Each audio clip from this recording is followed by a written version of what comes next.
আমরা কিছু ছবি উঠান, ঠিক আছে? দাঁড়ান, সবাই দাঁড়ান দাঁড়ান। আসসালামু আলাইকুম, আমি আমাদের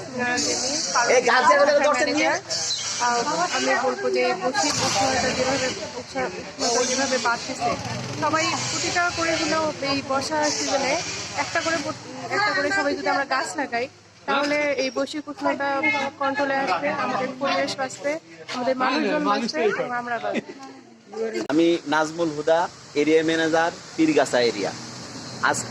আজ বৃক্ষরোপণ কর্মসূচির প্রথম দিবস হিসাবে পীরগাছা এরিয়ার 11টা শাখার মধ্যে এখন পারুল পীরগাছা শাখায় বৃক্ষরোপণ কর্মসূচির আংশিক অংশ হিসেবে বৃক্ষ বিতরণ কর্মসূচি চলছে। আজকে আমাদের 11টি শাখায় বৃক্ষরোপণ কর্মসূচি চলবে। বিশেষ কর্মসূচি চলবে আমাদের বিকাল 4টা থেকে 6টা পর্যন্ত।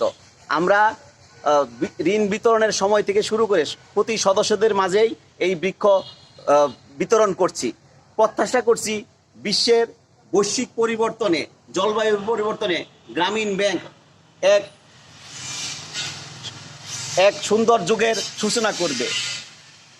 গাছ লাগান, পরিবেশ বাঁচান, এই স্লোগানকে সামনে রেখে আমরা আমাদের কর্মসূচি শুরু করছি। ধন্যবাদ সবাইকে।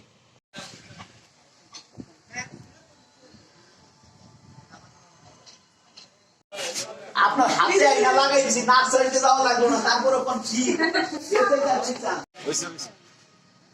ম্যানেজার সাহেব একটু 1 মিনিট বক্তব্য নিয়ে